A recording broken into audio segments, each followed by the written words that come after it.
हाँ जी, good morning students. Hello ਅਲਕੇਨਸ ਤੇ hello ਅਰੀਨਸ ਦੇ ਵਿੱਚ ਤੁਸੀਂ ਹੈਲੋ ਅਲਕੇਨ ਹੈਲੋ ਅਰੀਨਸ ਦੀਆਂ ਜਿਹੜੀਆਂ ਫਿਜ਼ੀਕਲ ਕੈਮੀਕਲ ਪ੍ਰੋਪਰਟੀਜ਼ ਬਾਰੇ ਆਲਰੇਡੀ ਪੜ੍ਹ ਚੁੱਕੇ ਹੋ। Now we are left with the last topic of the chapter that is some commercially important compounds. ਮਤਲਬ ਬੇਸਿਕਲੀ ਆਪਾਂ ਕੁਝ ਪੋਲੀ ਹੈਲੋਜਨ ਕੰਪਾਊਂਡਸ ਦੇ ਬਾਰੇ ਜਿਹੜਾ ਡਿਸਕਸ ਕਰਾਂਗੇ ਇਸ ਵੀਡੀਓ ਦੇ ਵਿੱਚ। ਪੋਲੀ ਹੈਲੋਜਨ ਕੰਪਾਊਂਡਸ ਦਾ ਪਹਿਲੇ ਤੇ ਮੀਨਿੰਗ ਕੀ ਹੁੰਦਾ ਹੈ, what do we mean by poly halogen compound. Carbon compounds containing more than one halogen atom, ਮਤਲਬ ਕਿ ਕਾਰਬਨ ਕੰਪਾਊਂਡਸ ਜਿਨ੍ਹਾਂ ਦੇ ਵਿੱਚ ਇੱਕ ਤੋਂ ਜ਼ਿਆਦਾ ਹੈਲੋਜਨ ਐਟਮਸ ਹੁੰਦੀਆਂ ਨੇ ਉਹਨਾਂ ਨੂੰ ਆਪਾਂ ਕਹਿੰਦੇ ਆ ਪੋਲੀ ਹੈਲੋਜਨ ਕੰਪਾਊਂਡਸ। ਠੀਕ ਹੈ ਜੀ। these compounds are very useful in industry and agriculture। ਇਹ ਇੰਡਸਟਰੀ ਤੇ ਐਗਰੀਕਲਚਰ ਦੇ ਵਿੱਚ ਬਹੁਤ ਜ਼ਿਆਦਾ ਯੂਜ਼ਫੁਲ ਹੁੰਦੇ ਨੇ। ਹੁਣ ਕੁਝ ਇੰਪੋਰਟੈਂਟ ਜਿਹੜੇ ਪੋਲੀ ਹੈਲੋਜਨ ਕੰਪਾਊਂਡਸ ਨੇ ਆਪਾਂ ਇਸ ਚੈਪਟਰ ਦੇ ਵਿੱਚ ਡਿਸਕਸ ਕਰਾਂਗੇ। There are mainly 6 poly halogen important poly halogen compounds. ਤੇ ਸਭ ਤੋਂ ਪਹਿਲਾਂ ਜਿਹੜਾ ਆਪਾਂ ਡਿਸਕਸ ਕਰਾਂਗੇ ਦੈਟ ਇਜ਼ ਡਾਈਕਲੋਰੋਮੀਥੇਨ। ਡਾਈਕਲੋਰੋਮੀਥੇਨ ਮੈਨੇ CH2Cl2 ਤੇ ਡਾਈਕਲੋਰੋਮੀਥੇਨ ਦਾ ਕਾਮਨ ਨੇਮ ਹੈ methylene chloride. We call it as methylene chloride. Methylene chloride is a colourless sweet smelling liquid. Methylene chloride ਕਹਿੰਦੇ ਇੱਕ ਕਲਰਲੈਸ ਸਵੀਟ ਸਮੈਲਿੰਗ ਲਿਕੁਇਡ ਹੁੰਦਾ ਹੈ। It is volatile liquid. Volatile ਦਾ ਮਤਲਬ ਕੀ ਹੁੰਦਾ ਹੈ, ਉਹ ਸਬਸਟੈਂਸਸ ਵੋਲਾਟਾਈਲ ਸਬਸਟੈਂਸ ਜਿਨ੍ਹਾਂ ਦਾ ਬੋਇਲਿੰਗ ਪੁਆਇੰਟ ਬਹੁਤ ਘੱਟ ਹੁੰਦਾ ਹੈ, ਜਿਹੜੇ ਬਹੁਤ ਜਲਦੀ ਜਿਹੜਾ ਹੈ ਕਿ ਦੇ ਗੈਟ ਕਨਵਰਟਡ ਇਨਟੂ ਦੀ ਵੇਪਰ ਔਰ ਗੈਸੀਅਸ ਸਟੇਟ, ਉਹਨਾਂ ਨੂੰ ਆਪਾਂ ਕਹਿੰਦੇ ਹਾਂ ਵੋਲਾਟਾਈਲ ਸਬਸਟੈਂਸਸ। ਤੇ ਜਿਹੜਾ ਡਾਈਕਲੋਰੋਮੀਥੇਨ ਹੈ ਇਹ ਵੀ ਇੱਕ ਵੋਲਾਟਾਈਲ ਲਿਕੁਇਡ ਹੈ ਜਿਹਦਾ ਬੋਇਲਿੰਗ ਪੁਆਇੰਟ ਬਹੁਤ ਘੱਟ ਹੁੰਦਾ ਹੈ, ਦੈਟ ਇਜ਼ 313 ਕੈਲਵਿਨ। ਠੀਕ ਹੈ ਜੀ। ਹੁਣ ਮੇਨਲੀ ਆਪਾਂ ਇਹਨਾਂ ਦੇ ਯੂਜ਼ਸ ਡਿਸਕਸ ਕਰਨੇ ਆ। ਸੋ ਯੂਜ਼ਸ ਕੀ ਹੈ ਡਾਈਕਲੋਰੋਮੀਥੇਨ ਦੇ, ਕਿ it is used as a solvent in paint remover. Solvent ਦੀ ਤਰ੍ਹਾਂ ਜਿਹੜਾ ਹੈ ਕਿ ਪੇਂਟ ਰਿਮੂਵਰ ਦੇ ਵਿੱਚ ਯੂਜ਼ ਹੁੰਦਾ ਹੈ। ਦੈਨ ਮੈਟਲ ਕਲੀਨਿੰਗ ਤੇ ਫਿਨਿਸ਼ਿੰਗ ਸੋਲਵੈਂਟ ਦੀ ਤਰ੍ਹਾਂ, ਮਤਲਬ ਬੇਸਿਕਲੀ ਜਿਹੜਾ ਡਾਈਕਲੋਰੋਮੀਥੇਨ ਹੈ ਇੱਕ ਸੋਲਵੈਂਟ ਦੀ ਤਰ੍ਹਾਂ ਯੂਜ਼ ਹੁੰਦਾ ਹੈ। then due to its low boiling point and low inflammability। inflammable ਦਾ ਮਤਲਬ ਕੀ ਹੁੰਦਾ ਹੈ, ਇਨਫਲੇਮੇਬਲ ਦਾ ਮਤਲਬ ਹੁੰਦਾ which catches fire very easily. ਠੀਕ ਹੈ। ਤੇ ਲੋ ਇਨਫਲੇਮੇਬਿਲਿਟੀ ਮਤਲਬ ਕਿ does not catches fire easily. ਇਹਦਾ ਬੋਇਲਿੰਗ ਪੁਆਇੰਟ ਵੀ ਘੱਟ ਹੈ। It is an effective solvent for extraction in pharmaceutical in the manufacturing of drugs and food industries. ਮਤਲਬ ਕਿ ਇਹਦਾ ਬੋਇਲਿੰਗ ਪੁਆਇੰਟ ਘੱਟ ਹੋਣ ਦੀ ਵਜ੍ਹਾ ਨਾਲ ਇਹ ਇੱਕ ਬਹੁਤ ਇਫੈਕਟਿਵ ਸੋਲਵੈਂਟ ਦੀ ਤਰ੍ਹਾਂ ਯੂਜ਼ ਹੁੰਦਾ ਹੈ ਡਰੱਗਸ ਤੇ ਫੂਡ ਇੰਡਸਟਰੀਜ਼ ਦੇ ਵਿੱਚ। ਠੀਕ ਹੈ। It is also used as a propellant in aerosols. Aerosols ਦੇ ਵਿੱਚ ਜਿਹੜਾ ਹੈ ਕਿ ਪ੍ਰੋਪਲੈਂਟ ਦੀ ਤਰ੍ਹਾਂ ਵੀ ਯੂਜ਼ ਹੁੰਦਾ ਹੈ। ਰੈਫਰੀਜਰੈਂਟ ਦੇ ਵਿੱਚ it is used as an refrigerant dewaxing agent. ਠੀਕ ਹੈ। ਰੈਫਰੀਜਰੈਂਟ ਦੇ ਵਾਂਗ ਵੀ ਜਿਹੜਾ ਇਹਨੂੰ ਆਪਾਂ ਯੂਜ਼ ਕਰ ਸਕਦੇ ਹਾਂ। ਹੁਣ ਜਿਹੜਾ ਮਿਥਿਲਿਨ ਕਲੋਰਾਈਡ ਹੁੰਦਾ ਹੈ ਇਹਦੇ ਕਹਿੰਦੇ ਕਿ ਜਿਹੜਾ ਹਿਊਮਨ ਨਰਵਸ ਸਿਸਟਮ ਹੁੰਦਾ ਹੈ ਉਹਦੇ 'ਤੇ ਬਹੁਤ ਜ਼ਿਆਦਾ ਹਾਰਮਫੁਲ ਇਫੈਕਟ ਹੁੰਦੇ ਇਹਦੇ। ਠੀਕ ਹੈ। ਅਤੇ ਕੀ ਹੈ ਬੇਸਿਕਲੀ ਕੀ ਹੈ ਕਿ ਜੇ ਤੇ ਕਹਿੰਦੇ ਕਿ ਮਿਥਿਲਿਨ ਕਲੋਰਾਈਡ ਦੇ ਬਹੁਤ ਜੇ ਹਿਊਮਨ ਨੂੰ ਕਹਿ ਲਓ ਕਿ ਐਕਸਪੋਜਰ ਮਿਥਿਲਿਨ ਕਲੋਰਾਈਡ ਦੀ in air exposure is very less, ਤਦ ਵੀ ਜਿਹੜਾ ਹੈ ਕਿ ਉਹਦੇ ਕਰਕੇ ਜੇ ਘੱਟ ਐਕਸਪੋਜਰ ਵੀ ਹੋਏਗਾ ਮਿਥਿਲਿਨ ਕਲੋਰਾਈਡ ਦਾ ਫਿਰ ਵੀ ਕਹਿੰਦੇ ਕਿ ਸਲਾਈਟਲੀ ਇੰਪੇਅਰਡ ਹੀਅਰਿੰਗ ਤੇ ਵਿਜ਼ਨ, ਉੱਤੇ ਸੁਣਨ ਤੇ ਦੇਖਣ ਦੀ ਜਿਹੜੀ ਸਾਡੀ ਸ਼ਮਤਾ ਹੁੰਦੀ ਹੈ ਉਹਦੇ 'ਤੇ ਫਰਕ ਪੈਂਦਾ ਹੈ। ਲੋ ਐਕਸਪੋਜਰ ਹੋਣ 'ਤੇ ਵੀ, ਮਤਲਬ ਲੋ ਲੈਵਲ ਜੇ ਹੋਏਗਾ ਮਿਥਿਲਿਨ ਕਲੋਰਾਈਡ ਦਾ ਤਦ ਵੀ ਜਿਹੜਾ ਹੈ ਸਾਡੀ ਸੁਣਨ ਤੇ ਦੇਖਣ ਦੀ ਸ਼ਮਤਾ ਤੋਂ ਜਿਹੜਾ ਅਸਰ ਕਰੇਗਾ, ਕਿਉਂਕਿ ਇਹ ਸਿੱਧਾ ਸਾਡੇ ਨਰਵਸ ਸਿਸਟਮ ਦੇ ਉੱਪਰ ਸੈਂਟਰਲ ਨਰਵਸ ਸਿਸਟਮ ਨੂੰ ਇਫੈਕਟ ਕਰਦਾ। However exposure to high levels ਕਹਿੰਦੇ ਕਿ ਜੇਕਰ ਜ਼ਿਆਦਾ ਐਕਸਪੋਜਰ ਹੋਏਗਾ to methylene chloride it can cause dizziness, nausea ਹੋ ਸਕਦੀ ਹੈ, ਨੰਬਨੈਸ। ਨੋਜ਼ੀਆ ਮਤਲਬ ਜਿਵੇਂ ਵੋਮਿਟਿੰਗ ਵਾਲਾ ਮਨ ਹੋਣਾ, ਨੰਬਨੈਸ ਮੀਨਸ ਸੁੰਨ ਹੋ ਜਾਣਾ। ਨੰਬਨੈਸ ਇਨ ਦੀ ਫਿੰਗਰਸ ਐਂਡ ਟੋਜ਼, ਕਿ ਫਿੰਗਰਸ ਜਾਂ ਟੋਜ਼ ਜਿਹੜੇ ਉਹ ਸੁੰਨ ਹੋਣੇ ਸ਼ੁਰੂ ਹੋ ਜਾਣਗੇ। Moreover in humans direct contact of methylene chloride with skin, ਜੇ ਸਕਿਨ 'ਤੇ ਬਾਈ ਚਾਂਸ ਮਿਥਿਲਿਨ ਕਲੋਰਾਈਡ ਜਿਹੜਾ ਹੈ ਇਹ ਗਿਰ ਜਾਂਦਾ ਹੈ, ਇਹਦੇ ਨਾਲ ਕੰਟੈਕਟ ਸਕਿਨ 'ਤੇ ਡਾਇਰੈਕਟਲੀ ਕੰਟੈਕਟ ਹੁੰਦਾ ਹੈ ਅਤੇ ਉਹਦੇ ਨਾਲ ਕੀ ਹੋਏਗਾ ਕਿ ਇਟ ਵਿਲ ਕੌਜ਼ ਬਰਨਿੰਗ ਹੋ ਜਾਏਗੀ ਜਾਂ ਰੈਡਨੈਸ ਹੋ ਜਾਏਗੀ ਸਕਿਨ ਦੇ ਉੱਪਰ। ਠੀਕ ਹੈ। ਡਾਇਰੈਕਟ ਕੰਟੈਕਟ ਵਿਦ ਆਈਜ਼, ਜੇ ਆਈਜ਼ ਦੇ ਨਾਲ ਕਹਿੰਦੇ ਇਹਦਾ ਡਾਇਰੈਕਟ ਕੰਟੈਕਟ ਹੋਏਗਾ ਅਤੇ ਈਵਨ ਇਟ ਕੈਨ ਬਰਨ ਦੀ ਕੋਰਨੀਆ, ਜਿਹੜਾ ਸਾਡੀ ਅੱਖਾਂ ਦੇ ਵਿੱਚ ਕੋਰਨੀਆ ਹੁੰਦਾ ਉਹਨੂੰ ਵੀ ਇਹ ਬਰਨ ਕਰ ਦਿੰਦਾ ਹੈ। ਠੀਕ ਹੈ।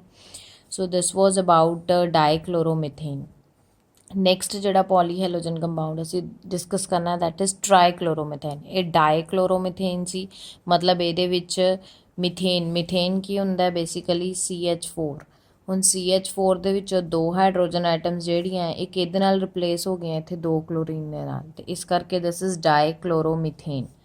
ਹੁਣ ਨੈਕਸਟ ਹੈ ਟਰਾਈਕਲੋਰੋਮੀਥੇਨ, ਮਤਲਬ ਕਿ ਇੱਥੇ ਮਿਥੇਨ ਦੇ ਵਿੱਚ 2 ਦੀ ਬਜਾਏ ਹੁਣ ਕਿੰਨੀਆਂ ਕਲੋਰੀਨ ਐਟਮਸ ਨੇ? 3, ਮਤਲਬ 3 ਕਲੋਰੀਨ ਐਟਮਸ ਨੇ 3 ਹਾਈਡਰੋਜਨ ਐਟਮਸ ਨੂੰ ਰਿਪਲੇਸ ਕਰ ਲਿਆ।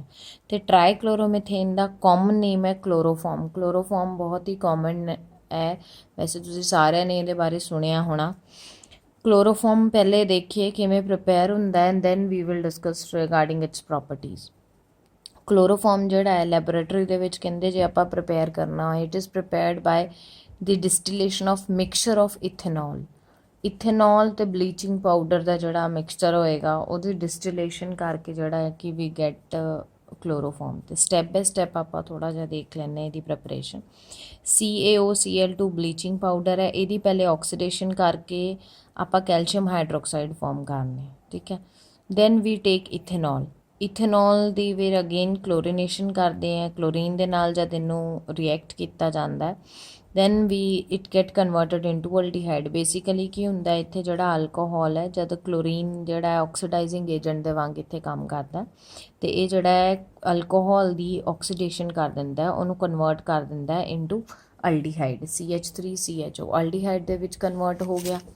ਦੈਨ ਨੈਕਸਟ ਜਿਹੜਾ ਆਪਣੇ ਕੋਲ ਹੁਣ ਅਲਡੀਹਾਈਡ ਬਣਿਆ, ਐਸੀਟਲਡੀਹਾਈਡ ਬਣ ਗਿਆ, again it is basically reacted with chlorine ਦੇ ਨਾਲ ਰਿਐਕਟ ਕਰਕੇ ਫਿਰ ਸਾਡੇ ਕੋਲ ਟਰਾਈਕਲੋਰੋ ਐਸੀਟਲਡੀਹਾਈਡ ਬਣ ਜਾਂਦਾ ਹੈ, ਠੀਕ ਹੈ। ਹੁਣ ਜਿਹੜਾ ਆਪਣੇ ਕੋਲ ਟਰਾਈਕਲੋਰੋ ਐਸੀਟਲਡੀਹਾਈਡ ਬਣਦਾ ਹੈ ਤੇ ਉਹ ਜਿਹੜਾ ਕੈਲਸ਼ੀਅਮ ਹਾਈਡਰੋਕਸਾਈਡ ਅਸੀਂ ਸਟਾਰਟਿੰਗ 'ਚ ਬਿਗਨਿੰਗ 'ਚ ਬਲੀਚਿੰਗ ਪਾਊਡਰ ਨੂੰ ਡੀਆਕਸੀਡੇਸ਼ਨ ਕਰਕੇ ਬਣਾਇਆ ਸੀ, ਇੰਨਾ ਹੁਣ ਟਰਾਈਕਲੋਰੋ ਐਸੀਟਲਡੀਹਾਈਡ ਤੇ ਕੈਲਸ਼ੀਅਮ ਹਾਈਡਰੋਕਸਾਈਡ ਦੋਨਾਂ ਦੀ ਡਿਸਟੀਲੇਸ਼ਨ ਕੀਤੀ ਜਾਂਦੀ ਹੈ, ਐਂਡ ਦੈਨ ਵੀ ਗੈਟ ਕਲੋਰੋਫਾਰਮ, ਠੀਕ ਹੈ। ਤੇ ਕਲੋਰੋਫਾਰਮ ਜਿਹੜਾ ਹੈ ਇਹਨੂੰ ਇਥੇਨੋਲ ਤੇ ਨਾਲ ਦੀ ਨਾਲ ਜਿਹੜਾ ਆਪਾਂ ਬਲੀਚਿੰਗ ਪਾਊਡਰ ਤੋਂ ਬੇਸਿਕਲੀ ਜਿਹੜਾ ਇਥੇਨੋਲ ਬਣਾਇਆ, ਤੇ ਜਿਹੜਾ ਆਪਾਂ ਅਲਕੋਹਲ ਤੋਂ ਕੈਲਸ਼ੀਅਮ ਹਾਈਡਰੋਕਸਾਈਡ ਬਣਾਇਆ, ਤੇ ਇਥੇਨੋਲ ਤੋਂ ਅਸੀਂ ਜਿਹੜਾ ਹੈ ਐਸੀਟਲਡੀਹਾਈਡ ਜਿਹੜਾ ਬਣਾਇਆ, ਇਹਨਾਂ ਦੋਨਾਂ ਦੀ ਡਿਸਟੀਲੇਸ਼ਨ ਕਰਕੇ ਵੀ ਆਰ ਗੈਟਿੰਗ ਕਲੋਰੋਫਾਰਮ, ਰਾਈਟ। ਹੁਣ this is another method for it's preparation. ਇਹਦੀ ਪ੍ਰੈਪਰੇਸ਼ਨ ਦਾ ਦੂਸਰਾ ਮੈਥਡ ਹੈ, ਇਹਦੇ ਵਿੱਚ ਆਪਾਂ ਬਲੀਚਿੰਗ ਪਾਊਡਰ ਨੂੰ ਪਹਿਲੇ ਕਨਵਰਟ ਕੀਤਾ ਇਨਟੂ ਕੈਲਸ਼ੀਅਮ ਹਾਈਡਰੋਕਸਾਈਡ, ਤੇ ਇੱਥੇ ਆਪਾਂ ਅਲਡੀਹਾਈਡ ਦੀ ਬਜਾਏ ਕੀ ਲੈ ਲਿਆ, ਵੀ ਹੈਵ ਟੇਕਨ ਐਸੀਟੋਨ, ਠੀਕ ਹੈ। ਆਪਾਂ ਕੀਟੋਨ ਲੈ ਲਿਆ, ਉਹਦੇ ਨਾਲ ਵੀ ਅਸੀਂ ਇਹਨੂੰ ਫਾਰਮ ਕਰ ਸਕਦੇ ਹਾਂ। ਹੁਣ ਨੈਕਸਟ ਇਹਦੀ ਪ੍ਰੋਪਰਟੀਜ਼ ਦੇਖੀਏ। It is a colourless oily liquid with a sickly smell and a burning taste. It is heavier than water. It is sparingly soluble in water but readily soluble in organic solvents such as ethanol and ether. Colourless oily ਜਿਹਾ liquid ਹੁੰਦਾ ਹੈ ਜਿਹਦਾ ਕਿ taste ਜਿਹੜਾ burning ਜਿਹਾ ਹੁੰਦਾ ਹੈ, burning taste ਹੁੰਦਾ ਹੈ। ਨਾਲ ਦੀ ਨਾਲ ਇਹ ਕਹਿੰਦੇ ਕਿ ਪਾਣੀ ਦੇ ਵਿੱਚ ਜਿਹੜਾ ਹੈ ਸੋਲੂਬਲ ਨਹੀਂ ਹੁੰਦਾ, ਇਟ ਇਜ਼ ਸਪੈਰਿੰਗਲੀ ਸੋਲੂਬਲ, ਬਹੁਤ ਘੱਟ ਹੈ ਇਹਦੀ ਸੋਲੂਬਿਲਿਟੀ ਪਾਣੀ ਦੇ ਵਿੱਚ, ਬਟ ਇਹ ਹੋਰ ਦੂਸਰੇ ਆਰਗੈਨਿਕ ਸੋਲਵੈਂਟਸ ਦੇ ਵਿੱਚ ਜਿਹੜਾ ਰੈਡੀਲੀ ਸੋਲੂਬਲ ਹੁੰਦਾ ਹੈ, ਠੀਕ ਹੈ। ਇਟ ਇਜ਼ ਅ ਪੋਇਜ਼ਨਸ, ਕਹਿੰਦੇ ਇੱਕ ਪੋਇਜ਼ਨਸ ਕੰਪਾਊਂਡ ਹੈ। ਦੀ ਵੇਪਰ ਵੈਨ ਇਨਹੇਲਡ, ਕਿਉਂ ਪੋਇਜ਼ਨਸ ਹੈ? ਕਿਉਂਕਿ ਆਪਾਂ ਜਨਰਲੀ ਜਿਵੇਂ TV ਵਗੈਰਾ ਦੇ ਵਿੱਚ ਦੇਖਦੇ ਹਾਂ ਕਿ ਕਲੋਰੋਫਾਰਮ ਜਿਹੜਾ ਹੈ ਉਹ ਕਿਸੇ ਨੂੰ ਸੁੰਘਾ ਦਿਓ ਤਾਂ ਬੰਦਾ ਜਿਹੜਾ ਅਨਕੌਂਸ਼ੀਅਸ ਹੋ ਜਾਂਦਾ, ਬੇਹੋਸ਼ ਹੋ ਜਾਂਦਾ ਹੈ ਨਾ। ਤੇ ਇਸ ਕਰਕੇ ਜਿਹੜਾ ਕਿ ਪਹਿਲੇ ਟਾਈਮ 'ਤੇ ਇਹਨੂੰ ਐਨੈਸਥੈਟਿਕ ਜਿਵੇਂ ਐਨੈਸਥੀਸੀਆ ਜਾਂ ਐਨੈਸਥੈਟਿਕ ਦਾ ਮਤਲਬ ਹੁੰਦਾ ਡਿਊਰਿੰਗ ਜਦ ਮੇਜਰ ਸਰਜਰੀਜ਼ ਵਗੈਰਾ ਹੁੰਦੀਆਂ ਨੇ ਹਿਊਮਨ ਬੋਡੀ ਦੀਆਂ, ਅਤੇ ਉਹਨਾਂ ਨੂੰ ਪਹਿਲੇ ਐਨੈਸਥੀਸੀਆ ਦਿੱਤਾ ਜਾਂਦਾ ਹੈ, ਮਤਲਬ ਉਸ ਬੋਡੀ ਦੇ ਪਾਰਟ ਨੂੰ ਸੁੰਨ ਕੀਤਾ ਜਾਂਦਾ ਹੈ, ਮਤਲਬ that part does not respond, ਅਤੇ ਫਿਰ ਉਹਦੀ ਜਿਹੜੀ ਸਰਜਰੀ ਹੁੰਦੀ ਹੈ। ਅਤੇ ਬੇਸਿਕਲੀ ਕਲੋਰੋਫਾਰਮ ਦੀ ਇਹ ਜਿਹੜੀ ਹੈ ਕਿ ਕਲੋਰੋਫਾਰਮ ਜੇ ਆਪਾਂ ਇਨਹੇਲ ਕਰਦੇ ਹਾਂ, ਇਹਦੀ ਪ੍ਰੋਪਰਟੀ ਉਹਦੇ ਨਾਲ ਕੀ ਹੋਏਗਾ ਕਿ ਵੀ ਬਿਕਮ ਅਨਕੌਂਸ਼ੀਅਸ ਹੋ ਜਾਂਦੇ, ਇਸ ਕਰਕੇ ਜਿਹੜਾ ਇੱਕ ਐਨੈਸਥੈਟਿਕ ਦੀ ਤਰ੍ਹਾਂ ਯੂਜ਼ ਹੋ ਸਕਦਾ, ਬਟ ਇਹਨੂੰ ਐਨੈਸਥੈਟਿਕ ਦੀ ਤਰ੍ਹਾਂ ਯੂਜ਼ ਨਹੀਂ ਕੀਤਾ ਜਾਂਦਾ। ਮਤਲਬ ਬੇਸਿਕਲੀ ਆਪਾਂ ਕਲੋਰੋਫਾਰਮ ਜਿਹੜੀ ਹੈ ਨਾ ਅਨਕੌਂਸ਼ੀਅਸਨੈਸ ਆਉਂਦੀ ਹੈ, ਬਟ ਬੇਸਿਕਲੀ ਕਹਿੰਦੇ ਕਿ ਜਿਹੜੀ ਕਲੋਰੋਫਾਰਮ ਹੈ, ਜੇਕਰ ਤੁਹਾਨੂੰ ਪਤਾ ਹੋਏ ਕਿ ਇਹਨੂੰ ਆਪਾਂ ਹਮੇਸ਼ਾ ਕਲੋਰੋਫਾਰਮ ਜਿਹੜੀ ਹੈ ਇਹ ਡਾਰਕ ਕਲਰਡ ਬੋਟਲਸ ਦੇ ਵਿੱਚ ਹੀ ਜਿਹੜੀ ਹੈ ਸਟੋਰ ਕੀਤੀ ਜਾਂਦੀ ਹੈ। This is very important question ਵੀ ਤੁਹਾਨੂੰ ਆ ਜਾਂਦਾ ਹੁੰਦਾ ਕਿ why chloroform is being stored in dark coloured bottles ਦੇ ਵਿੱਚ ਜਿਹੜਾ ਕਲੋਰੋਫਾਰਮ ਨੂੰ ਕਿਉਂ ਸਟੋਰ ਕੀਤਾ ਜਾਂਦਾ ਹੈ। ਉਹਦਾ ਕਾਰਨ ਇਹ ਹੈ, ਜਾਂ ਫਿਰ ਇਹ ਵੀ ਪੁੱਛਿਆ ਜਾ ਸਕਦਾ ਤੁਹਾਨੂੰ ਕਿ ਜਿਹੜੀ ਕਲੋਰੋਫਾਰਮ ਹੈ ਇਹ ਐਨੈਸਥੈਟਿਕ ਐਨੈਸਥੀਸੀਆ ਦੇ ਲਈ ਜਿਹੜੀ ਇਹ ਸੁਟੇਬਲ ਕਿਉਂ ਨਹੀਂ ਹੈ। ਠੀਕ ਹੈ, ਦੋਨੋਂ ਦਾ ਕਾਰਨ ਇੱਕੋ ਹੀ ਹੈ ਕਿ ਜਿਹੜੀ ਕਲੋਰੋਫਾਰਮ ਹੈ ਜਦ ਇਹ ਆਕਸੀਜਨ ਦੀ ਐਕਸਪੋਜਰ ਦੇ ਵਿੱਚ ਆਏਗੀ ਇਹ ਆਕਸੀਡਾਈਜ਼ ਹੋ ਜਾਂਦੀ ਹੈ to form COCl2। CO carbonyl chloride form ਕਰਦੀ ਹੈ ਜਿਹਨੂੰ ਕਾਮਨਲੀ ਅਸੀਂ ਕਹਿੰਦੇ ਹਾਂ ਫੋਸਜੀਨ। ਅਤੇ ਫੋਸਜੀਨ ਜਿਹੜੀ ਇੱਕ ਪੋਇਜ਼ਨਸ ਗੈਸ ਹੈ। ਠੀਕ ਹੈ, ਅਤੇ ਇਸ ਕਰਕੇ ਜਿਹੜਾ ਕਲੋਰੋਫਾਰਮ ਹੈ it is not fit for anaesthetic ਦੀ ਤਰ੍ਹਾਂ ਇਹਨੂੰ ਯੂਜ਼ ਨਹੀਂ ਕੀਤਾ ਜਾ ਸਕਦਾ। And moreover this is the reason ਕਿ ਇਹਨੂੰ ਡਾਰਕ ਕਲਰਡ ਬੋਟਲਸ ਦੇ ਵਿੱਚ ਜਿਹੜਾ ਹੈ ਕਿ ਸਟੋਰ ਕੀਤਾ ਜਾਂਦਾ ਤਾਂ ਕਿ ਇਹਨੂੰ ਸਨਲਾਈਟ ਤੋਂ ਬਚਾ ਕੇ ਰੱਖਿਆ ਜਾਏ। ਠੀਕ ਹੈ, ਕਿਉਂਕਿ ਸਨਲਾਈਟ ਦੀ ਪ੍ਰੈਜ਼ੈਂਸ ਦੇ ਵਿੱਚ it will get oxidised again to form phosgene, ਅਤੇ ਜਿਹਦੇ ਕਰਕੇ ਜਿਹੜਾ ਕਿ ਫੋਸਜੀਨ ਜਿਹੜੀ ਹੈ ਉਹ ਇੱਕ ਪੋਇਜ਼ਨਸ ਗੈਸ ਹੈ। ਠੀਕ ਹੈ, ਨਾ ਯੂਜ਼ਸ ਆਫ ਕਲੋਰੋਫਾਰਮ ਦੀ ਜੇਕਰ ਆਪਾਂ ਗੱਲ ਕਰੀਏ, ਇੰਡਸਟਰੀ ਦੇ ਵਿੱਚ ਕਲੋਰੋਫਾਰਮ ਜਿਹੜਾ ਇੱਕ ਇੰਪੋਰਟੈਂਟ ਸੋਲਵੈਂਟ ਦੀ ਤਰ੍ਹਾਂ ਯੂਜ਼ ਹੁੰਦਾ ਹੈ। ਠੀਕ ਹੈ, ਦੈਨ ਇਹ ਐਨੈਸਥੈਟਿਕ ਦੀ ਤਰ੍ਹਾਂ ਵੀ ਯੂਜ਼ ਕਹਿੰਦੇ ਆ ਕਿ used as an anaesthetic, but ਇਹ ਮੈਡੀਕਲ ਸਾਇੰਸਿਸ ਦੇ ਵਿੱਚ ਐਨੈਸਥੈਟਿਕ ਦੀ ਤਰ੍ਹਾਂ ਯੂਜ਼ ਨਹੀਂ ਹੁੰਦਾ। And then it is used as a laboratory reagent ਦੀ ਤਰ੍ਹਾਂ ਤੇ ਯੂਜ਼ ਹੁੰਦਾ ਹੀ ਹੁੰਦਾ। Then it is also used in the preparation of some other compounds of chlorine, ਜੈਸੇ ਕਲੋਰੋਪਿਕਰੀਨ ਹੋ ਗਿਆ, ਕਲੋਰੇਟੋਨ ਹੋ ਗਿਆ। ਦੈਨ ਮੈਡੀਸਿਨਸ ਦੇ ਵਿੱਚ ਯੂਜ਼ ਹੁੰਦਾ। Then it is use in the production of ਫਰੀਓਨਸ, ਰੈਫਰੀਜਰੈਂਟਸ। ਠੀਕ ਹੈ, ਜਿਹੜੇ ਫਰੀਓਨਸ ਹੁੰਦੇ ਨੇ ਕਲੋਰੋਫਲੋਰੋਕਾਰਬਨਸ ਜਿਹੜੇ ਹੁੰਦੇ ਨੇ ਜਿਹੜੇ ਕਿ ਰੈਫਰੀਜਰੇਟਰਸ ਦੇ ਵਿੱਚ ਯੂਜ਼ ਹੁੰਦੇ ਆ ਅਤੇ ਉਹਨਾਂ ਨੂੰ ਬਣਾਉਣ ਦੇ ਜਿਹੜੇ ਵਿੱਚ ਵੀ ਇਹ ਯੂਜ਼ ਹੁੰਦਾ ਹੈ। ਰਾਈਟ, ਨੈਕਸਟ ਪੋਲੀਹੈਲੋਜਨ ਕੰਪਾਊਂਡ ਜਿਹੜਾ ਆਪਾਂ ਡਿਸਕਸ ਕਰਨਾ ਹੈ that is ਆਈਡੋਫੋਮ। ਆਈਡੋਫੋਮ basically common name ਹੈ, ਇਹ ਹੈਗਾ ਟਰਾਈ ਆਈਡੋਮੀਥੇਨ। ਠੀਕ ਹੈ, ਮੀਥੇਨ ਕੀ ਹੁੰਦਾ CH4। ਹੁਣ CH4 ਦੇ ਵਿੱਚੋਂ ਜੇਕਰ ਆਪਾਂ 3 ਹਾਈਡਰੋਜਨ ਐਟਮਸ ਜਿਹੜੀਆਂ ਨੇ ਉਹ ਰਿਪਲੇਸ ਹੋ ਜਾਂਦੀਆਂ ਨੇ ਬਾਏ 3 ਆਇਡੀਨ ਐਟਮਸ ਅਤੇ ਉਹ ਬਣ ਜਾਂਦਾ ਟਰਾਈ ਆਈਡੋਮੀਥੇਨ। ਇਹਨਾਂ ਕਾਮਨ ਨੇਮ ਜਿਹੜਾ ਆਈਡੋਫੋਮ ਹੈ, ਜਿਵੇਂ ਟਰਾਈ ਕਲੋਰੋਮੀਥੇਨ ਨੂੰ ਦਾ ਕਾਮਨ ਨੇਮ ਕੀ ਹੈ ਕਲੋਰੋਫੋਮ, ਸਿਮਿਲਰਲੀ ਆਈਡੋਫੋਮ ਟਰਾਈ ਆਈਡੋਮੀਥੇਨ ਦਾ ਕਾਮਨ ਨੇਮ ਹੈ ਆਈਡੋਫੋਮ। ਠੀਕ ਹੈ, ਪਹਿਲੇ ਦੀ ਪ੍ਰੈਪਰੇਸ਼ਨ ਆਪਾਂ ਦੇਖ ਲਈਏ। Iodoform is prepared in the laboratory by heating ethanol or acetone with iodine and sodium carbonate or any alkali solution। ਹੁਣ ਇਹਦੇ ਵਿੱਚ ਦੇਖੋ ਇਥੇਨੋਲ ਲਿਆ, ਪਹਿਲੇ ਇਥੇਨੋਲ ਨੂੰ ਕਿਹਦੇ ਨਾਲ ਰਿਐਕਟ ਕਰਵਾ ਰਿਹਾ ਆਇਡੀਨ ਪਲਸ NaOH ਮਤਲਬ ਅਲਕਲੀ ਬੇਸਿਕਲੀ ਬੇਸਿਕ ਸੋਲਿਊਸ਼ਨ ਲਿਆ। Then it get converted into iodoform. ਸਾਡੇ ਕੋਲ ਆਈਡੋਫੋਮ ਬਣ ਜਾਏਗਾ, ਨਾਲ ਦੇ ਨਾਲ ਸੋਡੀਅਮ ਆਇਓਡਾਈਡ ਜਿਹੜੇ side product sodium iodide, then water is being formed, right। ਹੁਣ this is the preparation of iodoform। next ਆਪਾਂ ਹੁਣ ਇਹਦੀਆਂ ਜਿਹੜੀਆਂ ਕਿ ਕੁਛ properties ਤੇ uses ਡਿਸਕਸ ਕਰ ਲੈਂਦੇ। ਆਈਡੋਫੋਮ ਜਿਹੜਾ ਇੱਕ ਯੈਲੋ ਕਲਰਡ ਕ੍ਰਿਸਟਲਾਈਨ ਸੋਲਿਡ ਹੁੰਦਾ ਜਿਹਦਾ ਮੈਲਟਿੰਗ ਪੁਆਇੰਟ 392 ਕੈਲਵਿਨ ਹੈ ਅਤੇ ਬੜਾ ਹੀ ਅਨਪਲੈਜ਼ੈਂਟ ਜੀ ਇਹਦੀ ਸਮੈਲ ਜਾਂ ਆਰਡਰ ਹੁੰਦਾ।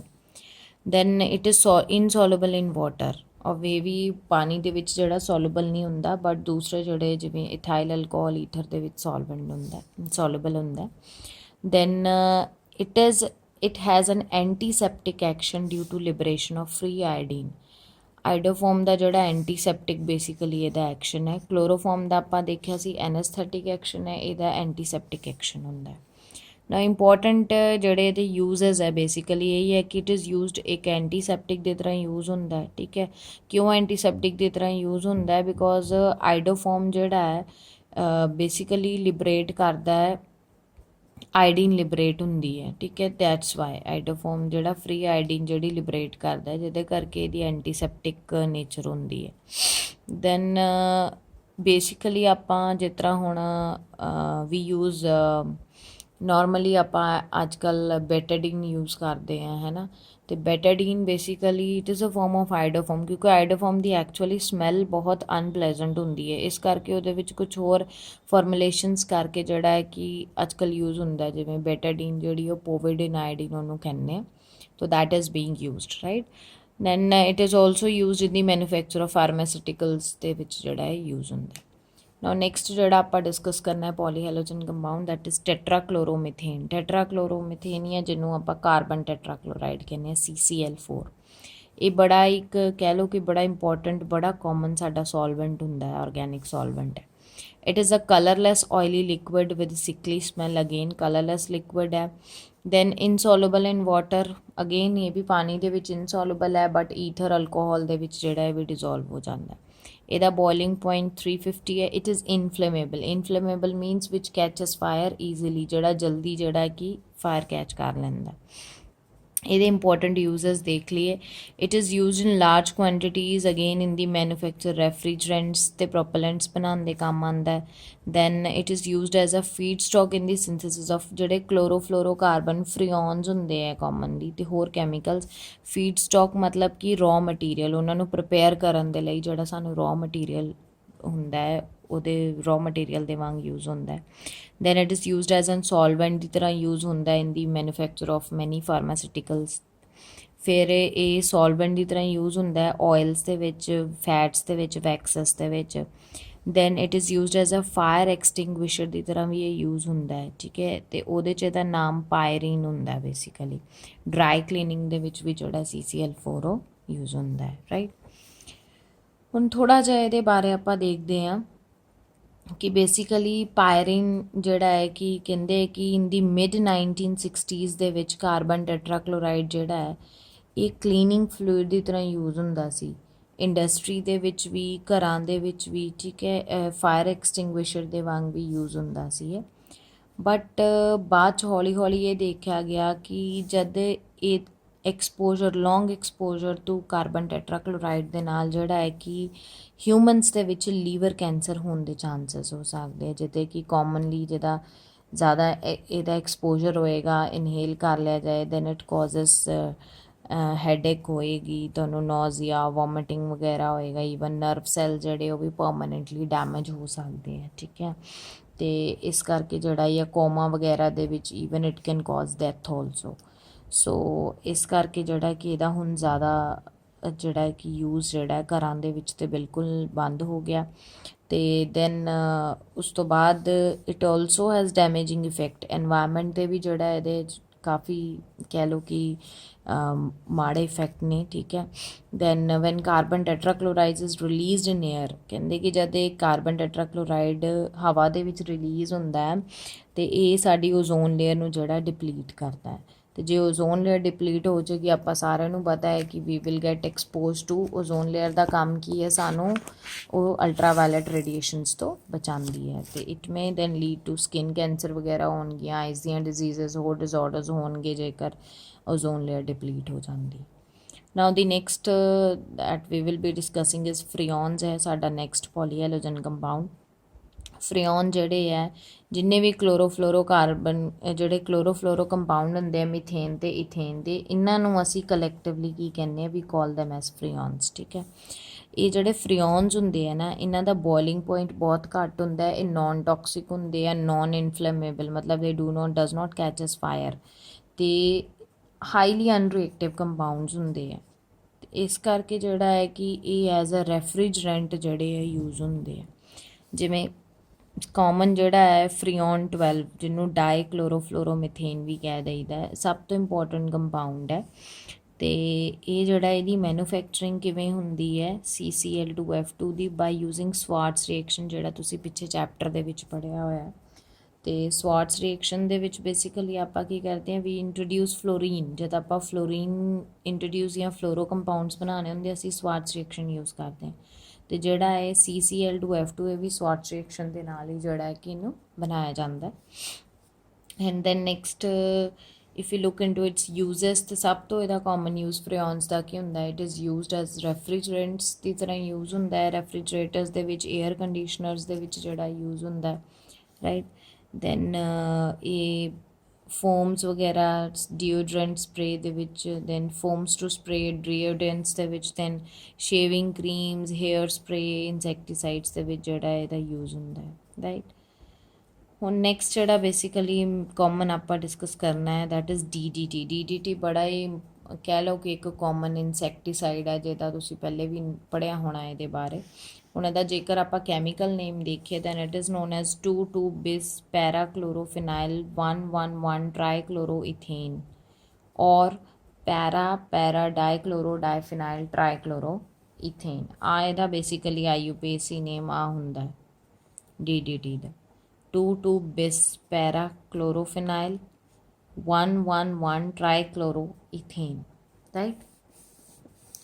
ਹੁਣ ਇਹਦੇ ਵਿੱਚ ਬੇਸਿਕਲੀ ਜੇਕਰ ਆਪਾਂ ਦੇਖਦੇ ਹਾਂ DDT ਜਿਹੜਾ ਹੈ ਸਭ ਤੋਂ ਪਹਿਲੇ ਇਹ ਪ੍ਰਿਪੇਅਰ ਕੀਤਾ ਗਿਆ ਸੀ 1873 ਦੇ ਵਿੱਚ and then it was synthesize ਬਣਾਇਆ ਕਿਵੇਂ ਸੀ ਉਹਨਾਂ ਨੇ it was synthesize by heating a mixture of chloral with chlorobenzene in the presence of concentrated basically H2SO4 ਜਿਵੇਂ ਕਿ ਆਪਾਂ ਰਿਐਕਸ਼ਨ ਦੇਖਦੇ ਹਾਂ ਸਭ ਤੋਂ ਪਹਿਲੇ DDT ਨੂੰ ਕਿਸ ਤਰ੍ਹਾਂ ਬਣਾਇਆ ਗਿਆ ਸੀ ਦਿਸ ਇਜ਼ ਬੇਸਿਕਲੀ ਕਲੋਰਲ 1 ਮੋਲ ਇਹਦਾ ਲਿਆ ਸੀ 2 ਮੋਲ ਜਿਹੜੇ ਉਹਨਾਂ ਨੇ 2 ਮੋਲ ਲਏ ਸੀ ਕਲੋਰੋਬੈਂਜ਼ੀਨ ਦੇ ਇਹਨਾਂ ਦੋਨਾਂ ਦੇ ਮਿਕਸਚਰ ਨੂੰ ਹੀਟ ਕੀਤਾ ਗਿਆ in the presence of concentrated sulphuric acid and then we got DDT ਜਿਹੜਾ ਇਸ ਤਰ੍ਹਾਂ ਬਣਿਆ ਸੀ DDT ਦਾ IUPAC ਨੇਮ ਤੁਹਾਨੂੰ ਕੀ ਦੱਸਿਆ ਸੀ ਮੈਂ 2,2-bis ਪੈਰਾਕਲੋਰੋਫਿਨਾਈਲ ਠੀਕ ਹੈ ਜੀ ਹੁਣ 2,2-bis ਬੇਸਿਕਲੀ ਆਪਾਂ ਕਾਰਬਨ ਚੇਨ ਜਿਹੜੀ ਆ ਕੰਸੀਡਰ ਕੀਤੀ ਇਹਦੇ ਵਿੱਚ ਆਪਣੀ ਪੇਰੈਂਟ ਚੇਨ ਹੁਣ ਜੇ ਆਪਾਂ ਨੰਬਰਿੰਗ ਇੱਧਰੋਂ ਸ਼ੁਰੂ ਕਰਦੇ ਹਾਂ 1 this is your first carbon atom ਤੁਹਾਡੀ ਸੈਕੰਡ ਕਾਰਬਨ ਐਟਮ ਹੈ ਹੁਣ ਇਹਦੇ ਉੱਪਰ ਜੇਕਰ ਤੁਸੀਂ ਦੇਖਦੇ ਹੋ ਸੈਕੰਡ ਦੇ ਉੱਪਰ 2 ਜਿਹੜੇ ਆ ਦਿਸ ਇਜ਼ 2 ਦੈਨ ਕੋਮਾ 2 2 ਲੱਗੇ ਨੇ ਨਾ ਫਿਨਾਈਲ ਰਿੰਗਸ ਹੁਣ ਆ ਫਿਨਾਈਲ ਰਿੰਗਸ ਤੇ ਜੇਕਰ ਆਪਾਂ ਫਿਨਾਈਲ ਰਿੰਗਸ ਲੱਗੇ ਨੇ ਇਹਦੀ ਹੁਣ ਦਿਸ ਇਜ਼ ਔਰਥੋ ਮੈਟਾ ਪੈਰਾ ਤੇ ਕੀ ਲੱਗਿਆ ਕਲੋਰੀਨ ਲੱਗਿਆ ਹੋਇਆ ਤੇ ਇੱਥੇ ਆਪਾਂ ਲਿਖਾਂਗੇ ਪੈਰਾ ਕਲੋਰੋਫਿਨਾਈਲ ਰਾਈਟ ਫਿਰ ਆਪਾਂ ਜੇਕਰ ਦੇਖਦੇ ਹਾਂ ਇੱਥੇ ਤੇ this is second carbon atom second carbon ਦੇ ਤੇ ਅਸੀਂ ਲਿਖਦੇ 2 ਪੈਰਾ ਕਲੋਰੋਫਿਨਾਈਲ ਹੁਣ ਫਸਟ ਤੇ ਜਿਹੜੇ ਆ 3 ਕਲੋਰੀਨ ਲੱਗੇ ਹੋਏ ਆ ਤੇ ਤੁਹਾਡਾ ਕੀ ਹੋ ਜਾਏਗਾ 1,1,1 ਟਰਾਈ ਕਲੋਰੋ ਕਿੰਨੀਆਂ ਕਾਰਬਨ ਐਟਮਸ ਹੈ ਟੋਟਲ 2 ਈਥੇਨ ਗॉट ਇਟ ਤੇ this is the structure of DDT ਇਹਦਾ IUPAC ਨੇਮ ਹੁੰਦਾ ਹੈ ਹੁਣ DDT ਜਿਹੜੀ ਹੈ ਪਾਣੀ ਦੇ ਵਿੱਚ ਆਲਮੋਸਟ ਇਨਸੋਲੂਬਲ ਹੁੰਦਾ ਹੈ ਤੇ ਪੋਲਰ ਜਿਹੜੇ ਸੋਲਵੈਂਟਸ ਉਹਨਾਂ ਦੇ ਵਿੱਚ ਹੀ ਜਿਹੜਾ ਹੈ ਕਿ ਇਹ ਡਿਜ਼ੋਲਵ ਹੁੰਦਾ ਹੈ DDT ਤੇ ਬੜਾ ਕਾਮਨ ਹੈ ਆਪਾਂ ਇੱਕ ਪਾਵਰਫੁਲ ਇਨਸੈਕਟੀਸਾਈਡ ਦੀ ਤਰ੍ਹਾਂ ਯੂਜ਼ ਹੁੰਦਾ ਹੈ ਬਾਕੀ ਇਨਸੈਕਟਸ ਦੇ ਵਿੱਚ ਮੋਸਕੀਟੋਸ ਵਗੈਰਾ ਨੂੰ ਕਿਲ ਕਰਨ ਦੇ ਲਈ right so this was all about the polyhalogen compounds ਜਿਹੜੇ 6 ਆਪਾਂ ਡਿਸਕਸ ਕੀਤੇ ਇੰਪੋਰਟੈਂਟ ਪੋਲੀਹੈਲੋਜਨ ਕੰਪਾਊਂਡਸ ਹੈ ਬੇਟਾ ਇਹਨਾਂ ਦੇ ਵਿੱਚੋਂ ਕੁਐਸਚਨ ਜਿਹੜਾ 1 ਜਾਂ 2 ਨੰਬਰ ਦਾ ਆ ਜਾਂਦਾ ਹੁੰਦਾ ਹੈ ਤੇ ਤੁਸੀਂ ਜ਼ਿਆਦਾ ਨਹੀਂ ਤੇ ਘੱਟੋ ਘੱਟ ਇਹਨਾਂ ਦੇ ਯੂਜ਼ਸ ਤੇ ਹੋਰ ਜਿੰਨੇ ਵੀ ਪੁਆਇੰਟਸ ਆਪਾਂ ਡਿਸਕਸ ਕੀਤੇ ਪ੍ਰੋਪਰਟੀਜ਼ ਤੇ ਯੂਜ਼ਸ ਤੁਸੀਂ ਉਹ ਪੜ੍ਹਨੀਆਂ ਰਾਈਟ ਸੋ ਗੋ ਥਰੂ ਦੀ ਵੀਡੀਓ ਐਜ਼ ਵੈਲ ਐਜ਼ ਇਹ ਤੁਸੀਂ ਆਪਣੀਆਂ ਬੁੱਕਸ ਤੋਂ ਨਾਲ ਦੀ ਨਾਲ ਪੜ੍ਹਿਓ and with this the chapter is over ਹੁਣ ਨੈਕਸਟ ਜਿਹੜਾ ਆਪਾਂ ਅਲਕੋਹਲਸ ਫਿਨੋਲਸ ਤੇ ਈਥਰਸ ਜਿਹੜਾ ਉਹ ਸਟਾਰਟ ਕਰਨਾ ਰਾਈਟ ਥੈਂਕ ਯੂ